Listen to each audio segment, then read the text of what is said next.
My intention for this video is so that if you are experiencing issues, you find either the solution or like another piece of information where you're like, all right, cool, now I know in which direction I need to go to find my solution.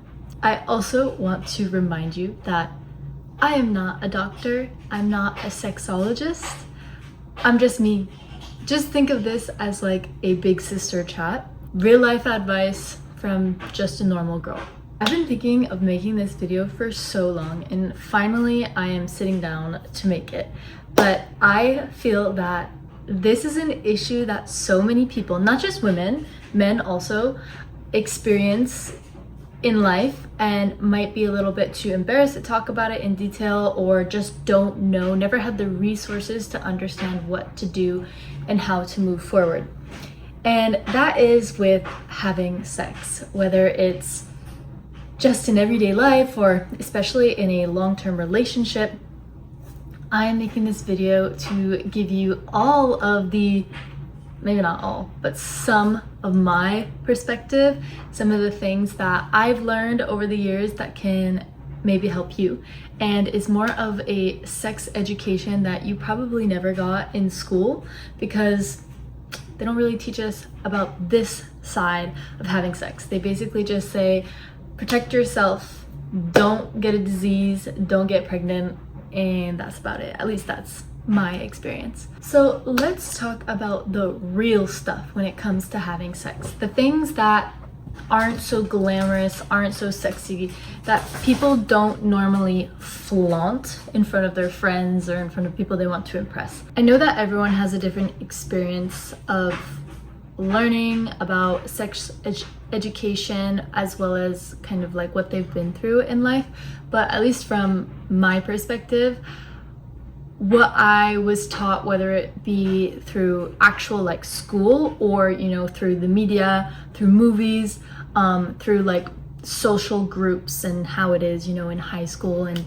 university and all that, is that basically it's a girl's job to be very sexy and that you only will get chosen by a guy if like you have some sort of sex appeal. You need to know what you're doing.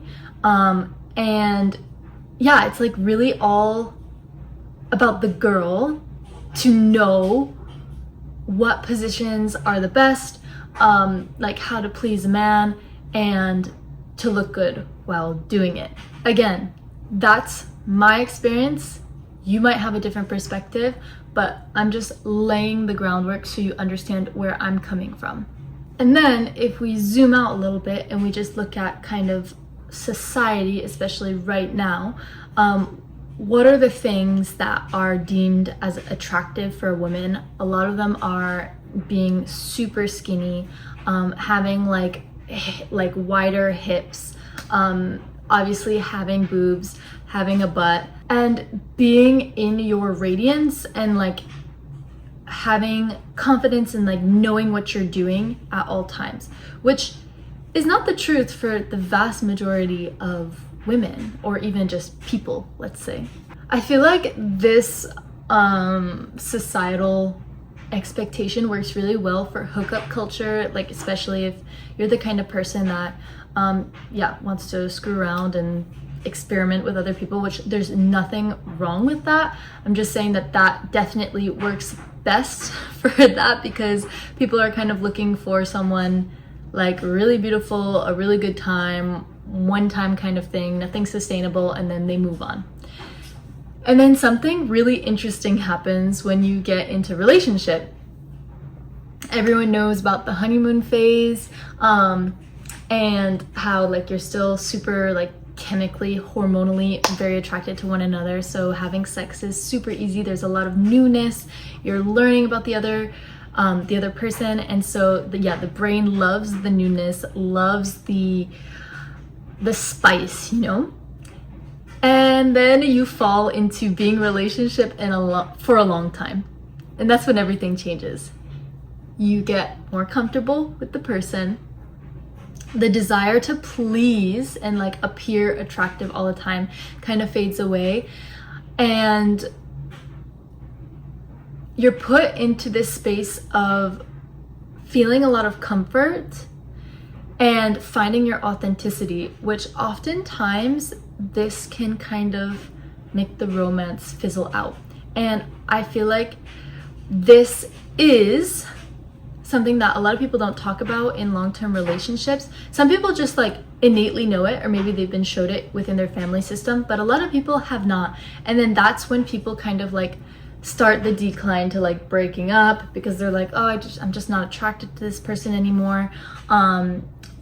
Or, you know, I'm trying to think of the best way to phrase this, to form this and structure this discussion, because there's so much. So it might seem a little chaotic, but trust me, I'm gonna try my best. Yeah, so there's this point of like wanting to break up because you're not attracted to the person anymore, or feeling like there's maybe one person that has more desire than the other person, and one person might feel a lot of internal pressure, because based on like where the desire is balanced on the scale between the two of them.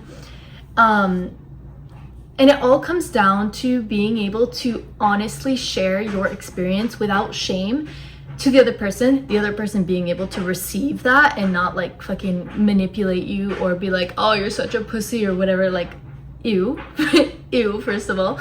And then, being able to talk about it and then figure out how to go on from there.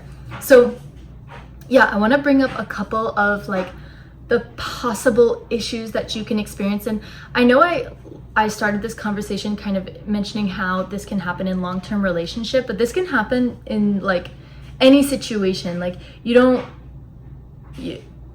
we're all different people. We're all unique, right? So if you find yourself in any of these scenarios, you don't have to be in relationship to have experienced this. Some people can experience this just like even before they've ever had sex with anyone. Like they might feel like they just don't ever want to open themselves up. They're just not that kind of person. And like the more power to you. Like the goal of this video is just truly finding a way to reconnect with your truest desires, how to stay true to yourself, because that is what is going to lead you with the most satisfaction for the long term, right?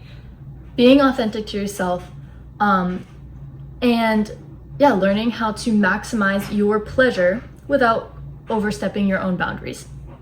So some of the main issues that you might have experienced might be you having more desire than your partner having more desire than you, you crying during sex. I'm just gonna name like all the things that I've heard or experienced myself.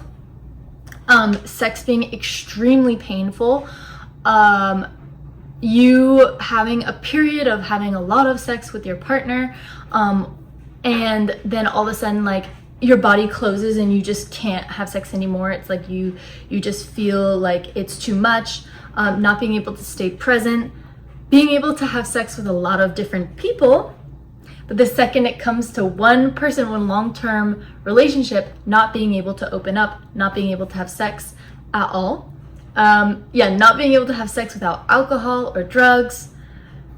There's so many issues that can arrive with having sex. And so why is it something so emotionally charged? Because making love, and I'm gonna make the difference between having sex and making love, but I prefer to use the term making love, I'll explain later, is the most intimate thing that we can do with another person.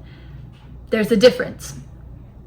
So along this video, there are so many people that I have learned from throughout my journey, and I'm going to list them all, their names in the description below if ever you hear me say something, reference the person and want to check them out, because these people that I will reference are actual like professionals and that's like their job, and I'm just kind of sharing what I learned from them, but then my own experience with that. So there is a woman, her name is Kim Anami. I'll write her down below. She categorizes sex into two categories. You have junk food sex and gourmet sex. And in my mind, junk food sex is just like having sex. Gourmet sex is making love. That's kind of how I think of it. And how she explains junk food sex is basically like you're just there to basically orgasm, like making it quick, like straight to the point. There's really no romance. You're just there to fulfill a need, essentially. Gourmet sex is an experience. It can last 3 hours, even more. It is based on the full sensorial, if I can say that word, sensorial experience. So you are not just starting like in the important parts. You are taking the time. Maybe you've set the room like with candles. You've turned off any aggressive lights. You've like made the bed, cleaned up the room a bit, put like a little fragrance in the air, whatever you want to do. You've just really put time and intention into setting the space, and then once you step into the room together, there's so much more that goes into it rather than just like starting to kiss and then getting down straight to business. Again, it is up to you what you want to experience on any sort of day. If you and your partner want to experience junk food sex and that's like what you both want, go. If that fits what you guys want, go, do it. But if one of you is feeling unsatisfied, then maybe you need to check out the gourmet sex route. Maybe you need to go into a little bit more depth of opening before you go straight to penetration. Now, what I'll go into next is a little bit more of the woman's perspective, which if you're a man watching this, it still might benefit you to hear these things from a woman's perspective. But yeah, this is for my ladies. It is possible to be in a relationship with someone that you love entirely with your whole heart, but you have no libido. You have no desire to have sex.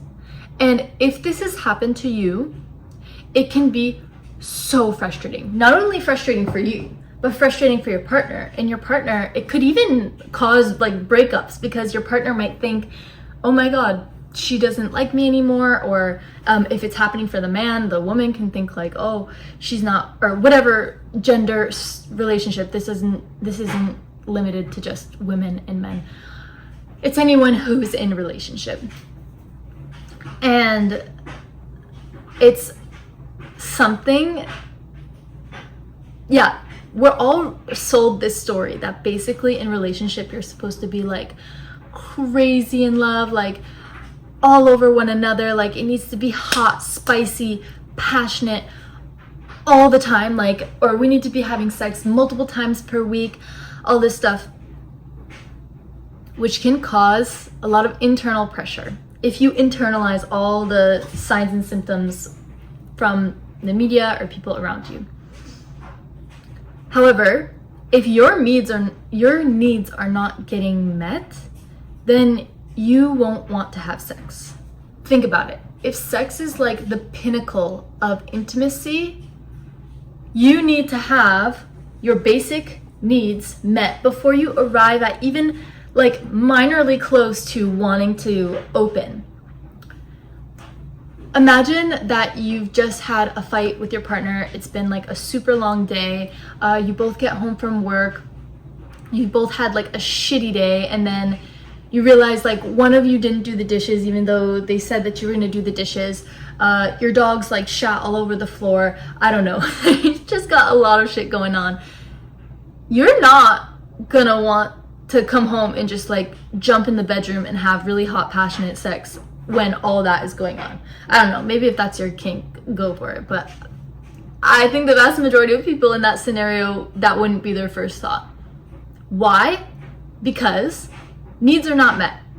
Both of you come home from a long day of work. Okay, first of all, you might be hungry. You might need to go to the bathroom. You might be very tired. You might need, depending on your work, you might need something comforting, or you might need to like work out and get the extra energy out that if you've been like at a desk job and sitting all day.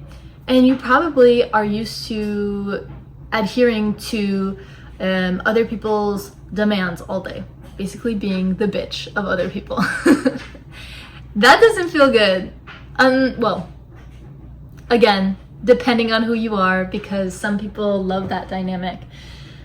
It's really all about your personal choices. But let's say you're sick of it, you're sick of the work environment, you come home, you want a clean space, the space isn't clean, then you have more work to do because there's shit on the floor you need to clean up. There are a lot more needs that need to be met before you can arrive at a point of opening. And especially for women, even if you're a stay-at-home mom, or yeah, we'll use stay-at-home mom in this example.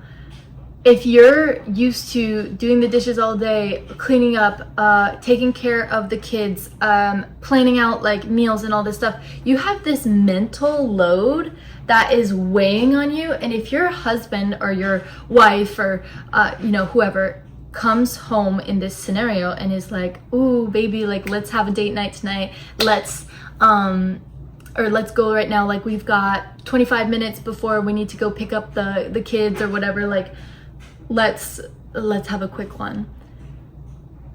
Depending on who you are, your body might not be able to open up that quick. First of all, it takes like a minimum of 45 minutes for a woman's body to open up as you're starting intercourse. But even before you get into the bedroom, like the body opens.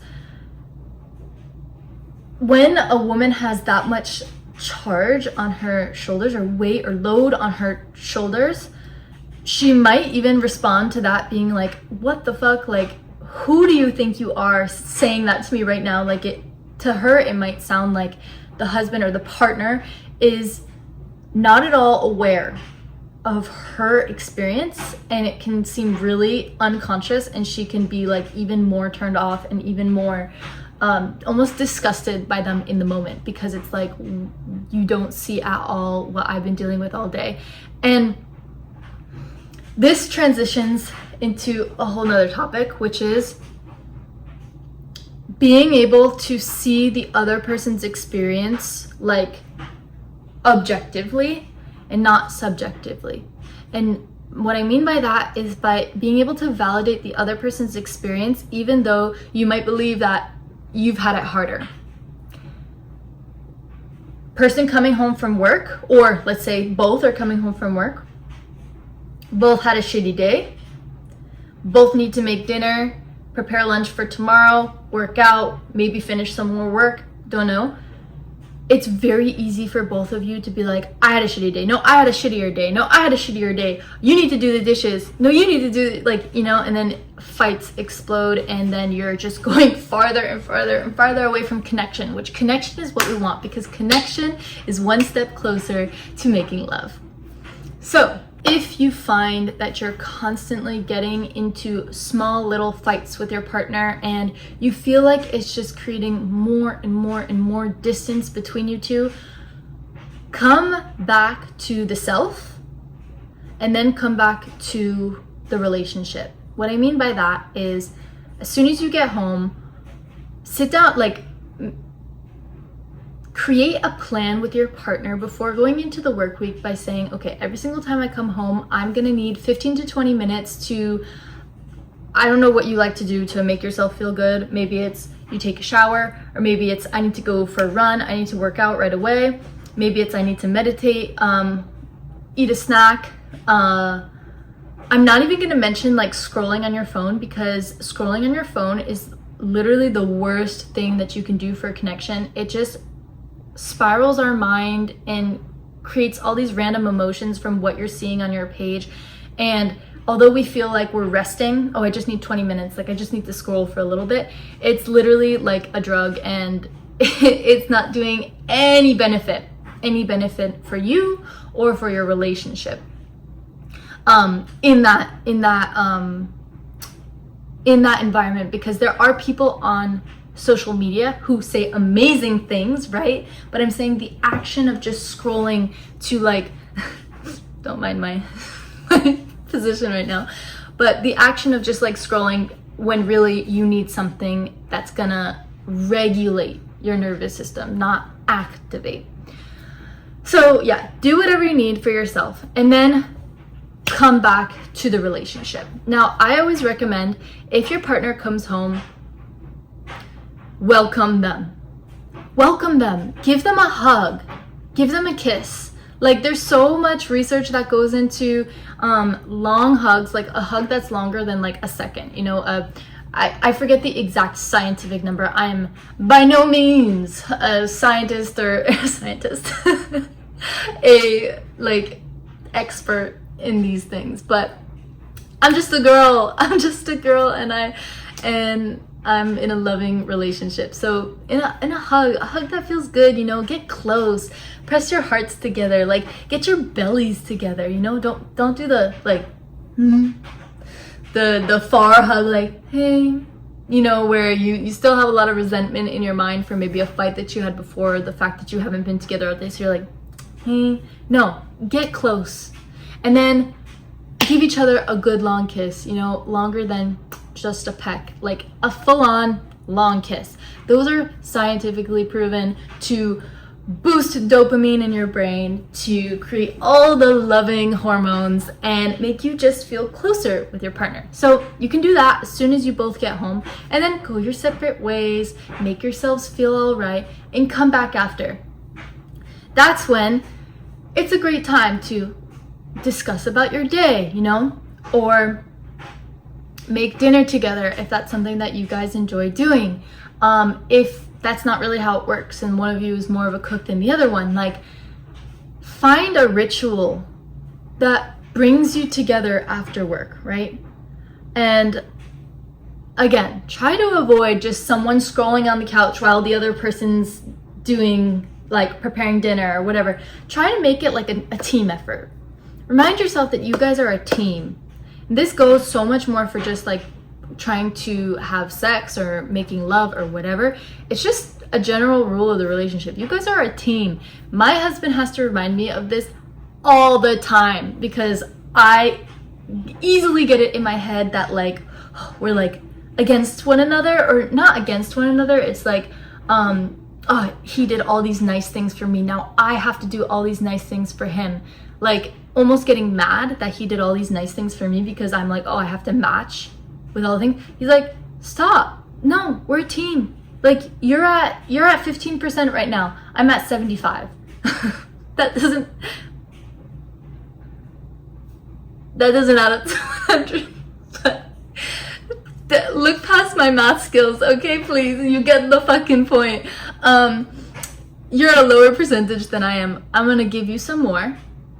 And if you were to give it back to me, then you'd just be diminishing your percentage when that's the complete opposite of the goal. So just take it, accept it, receive it, and then move on. And then the next time when he's at a lower percentage than I give. It's not like we need to match all the time. It's depending on where you're at and where the energy is situated in the relationship. After you guys have gotten home, you've both taken your time apart, you come back together, you do the things that need to get done, like the very logical things, eating, working out, walking the dogs, taking care of the kids, whatever it is. Then it's up to you guys how you want to connect. I suggest doing one thing to connect with your partner every single evening. And I'm not talking like have sex every single evening. That's, for most people, that would put too much of a load on the relationship to put that as an expectation. Life is life. You know, we are sold this idea that like, oh, if you're having sex every single night or even like 2 times per day, 3 times per day, like you're probably in a lot of pleasure. Like, you're probably having a good time. There's some people that have worked up to that and can do that. There's some people that do that, but it's more of like an emptiness. They're searching for something that isn't there. It's a toxic environment. But for most like normal relationships, that might just be too much of a stress on the relationship. So this tip I got from the Libido Fairy on Instagram. Again, I'm going to list every single person that I reference in this video below so you guys can continue your amazing journey of figuring out how best to make love and keep love and passion and romance and intimacy alive in your relationship, or even just with yourself or in your exploration phase. The tip that she gives is plan out your week with your partner, but specifically plan out your intimacy sessions, and plan out the days that you want to have sex or make love. If you know that you've got a workout class, or you're gonna have a long day on Wednesday, Friday, and Tuesday, then those aren't the days. Plan it on the days where you have more space, where you have more time. I used to think that planning things out was totally unsexy. Like, I needed the spontaneity. I needed it to feel like super like passion and everything. No, at first you might find a little adaptation period, of course. But if there's like one evening that wasn't planned, but you both are in the mood, obviously go for it. But by planning, you're dedicating this time, okay, this amount of time to my partner, and it can be making love, like it can be actual penetration, it can be this wild experience where you're trying new things and it's super fun and it's like really passionate and wild, or it can be, you know, just straight up cuddling. It can be just spending like time, you know, breathing with one another, looking into one another's eyes, genuinely just being in the presence of your partner. Hey, sweetie. Aww. In planning your sessions like this, what it's gonna help you avoid is you and your partner, which I have been through this phase with my husband, and it's so frustrating, where you're like, okay, this week we want to plan a time, or not plan, I want a moment with you. I really want a moment with you. And then life just lifes, and every single day of the week, something comes up, and then all of a sudden it's 10:30, 11 p.m. You both are dead tired, lying in bed next to one another, barely able to keep your eyes open, and you're like, oh, tomorrow, like I prioritize sleep right now. That's just the nature of life. You know, time is gonna go on no matter what. So if we don't intentionally decide what we're gonna do with that time, then it just goes on without us doing the things that really matter to us. And if for some reason you've got it in your head that, you know, it's just not working, making love, like either I don't know a lot or my partner doesn't know enough, it just doesn't ever feel good, I'm fine just like not having sex for the rest of my life or whatever, I challenge you to try a couple of these tips and see how your sex life changes, your libido changes. And it might be a long journey. It might be a really long journey. It might be years. And that's okay. Just stay committed to the journey. And, you know, there's no pressure. Like, that's the biggest misconception I had, was that there's this huge pressure for me to deliver, for me to always want to have sex, for me to always be open, for me to always be the sexiest one, for me to, you know, almost put on a show. And after years of, you know, coming back to my body and really releasing this fucked up way of thinking, that sex was like, basically the way I thought about it was like I had to be like a porno stripper, like that was that was the only way that guys would like me and that I would find love.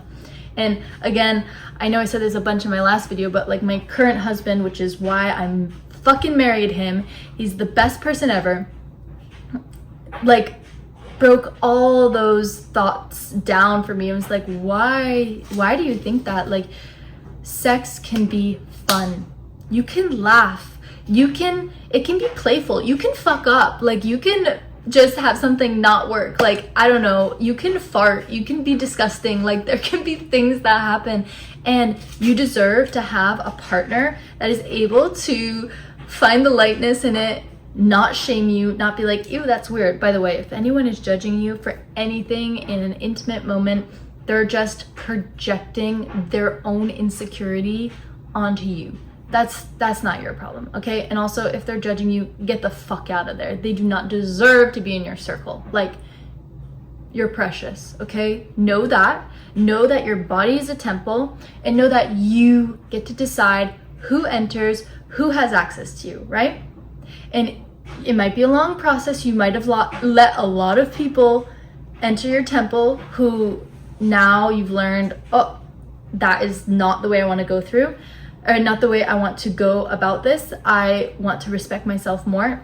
There might be a period where you just are like, no, I'm not having sex. I want to be celibate. I want to purify and clean before you find the right person who you really want to let enter. Because especially women's bodies, they are magic. Like, we are magical, and the womb holds memory. Every single month as you bleed, not only are you letting go and shedding your uterine lining, you're letting go and shedding all of what happened that month, all the stored memory, all the emotions that you stuffed down, everything that you went through. You might notice that if there was a month that was particularly emotional for you, you had a big thing happen, you might have a super crampy and like painful period, because that's what's going on. You're shedding, you're processing, and that is something so beautiful that we are gifted, literally gifted the chance to have, because it resets and recalibrates and allows us to truly let go if you're in tune with your cycle, and if you are aware and intentional, and you can actually facilitate or help facilitate that process and aid in deeper cleansing if you choose to reconnect and really like listen to that intuition that's coming from your womb. And I have a feeling this video is going to be so long, so I'm just gonna finish up with a last little thing, and then if there's anything more that I feel like saying, I might make another video, or if you have any questions, just like put them in the comments. However, if you have experienced, I'm going to choose my words very carefully here, because again, I'm no doctor, I'm just a girl.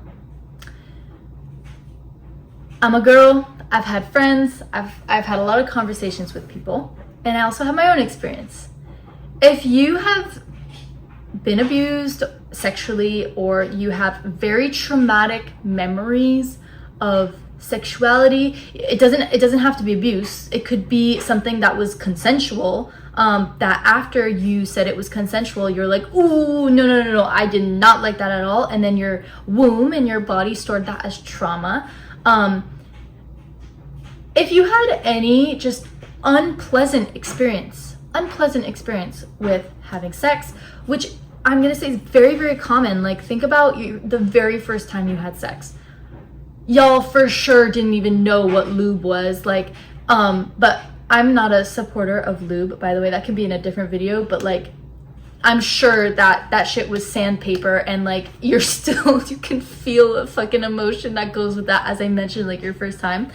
Anyway, all of that can be like stored inside of you, and the body is like, oh no, okay, that action of like actually having sex hurts, and so I am like, in order to protect myself, I'm not going to produce as much libido, I am not going to feel open, I'm going to contract the muscles of the pelvic floor, like way too much, like that you can't even insert anything, and I'm going to cause like deep pain upon insertion. Like, there's so many things. The womb is so freaking intelligent, and it's all in an effort to protect us. So if you have like deeply stored trauma, which I'm gonna say every single person does, and the only people that wouldn't, I don't even know if they'd be watching this video, because they probably just know all this information already, and they're already on this journey. But yeah, if you're struggling right now, then there's stuff stored in there, and there's so many practices that can help work through that. Like, you're not broken. That's the biggest thing, that if this video helps anyone, if you're struggling to have sex, it doesn't feel good and you don't want it, or like you're confused, you're scared because you like don't know how to do it, like you don't know all the good positions and stuff, you're not broken. The system is not formed to help you discover that. You know, we're all just kind of like thrown free for all, go for it. And especially for women who are experiencing like pain or like even like flashbacks or like, you know, hysterically crying as you start like making love. Sometimes crying isn't a bad thing when you are making love. And I need you to take those words like with a grain of salt, because I don't want those to be misconstrued. Obviously, if someone's like, stop, fucking stop, like stop. Okay, stop. But if you're with a loving partner in a safe relationship, and there's pain, you can do something called yoni de-armoring. If you're interested, look up what yoni de-armoring is. You can do it on your own with like a wand, a finger, or with a partner. You might have to build up to being with a partner, because it's definitely more intense, where you basically you insert, and once you hit those points that are really sore or feel bad or hurt, you breathe through it, and then you like basically let like any emotion come out, like whether it's anger, sadness, like grief, whatever it is, and you breathe and you breathe and you breathe, and you do that and you continue, and then the pleasure will come back. Like your body isn't stuck the way it is. It can change for the better.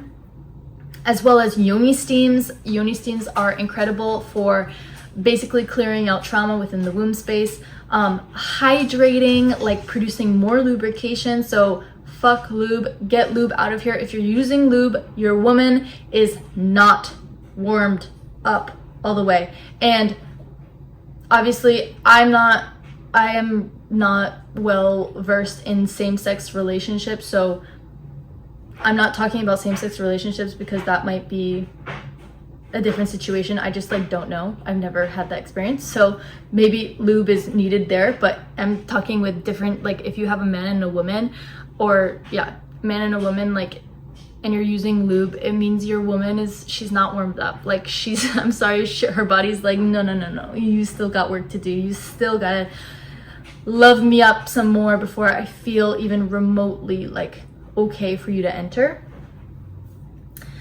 So yeah, yoni steams help with that. It helps loosen the tone it helps loosen the muscles but keep the tone of your yoni space, of your womb. And they're just super calming, and they bring you deeper into your femininity. So many benefits. Like you don't necessarily have to have a problem to do yoni steam. Like you can just do it. Any woman can do it because it's just so beneficial. And with that, you take herbs that are really good for uterine and womb health, and you just put them in warm water in a bowl, and then you can just do child's pose. You put the bowl underneath you, and you wear like a dress or a skirt or a blanket or whatever, and you wrap it around your hips so you can contain all the heat, and you just let it steam 10 to 15 minutes. And then yeah, you go on with your day. There are so many more things. I'm just gonna quickly label them off, but this video is probably very long, so I don't want it to be much longer. But for women, like if you're struggling with accessing pleasure, I mean, so many things. Like if you're ready for yoni eggs or wands, those are super great tools to use to, like, again, de-armor and access and get in touch with like, oh, what feels good, this is what I want to play around with. Like you need to experiment.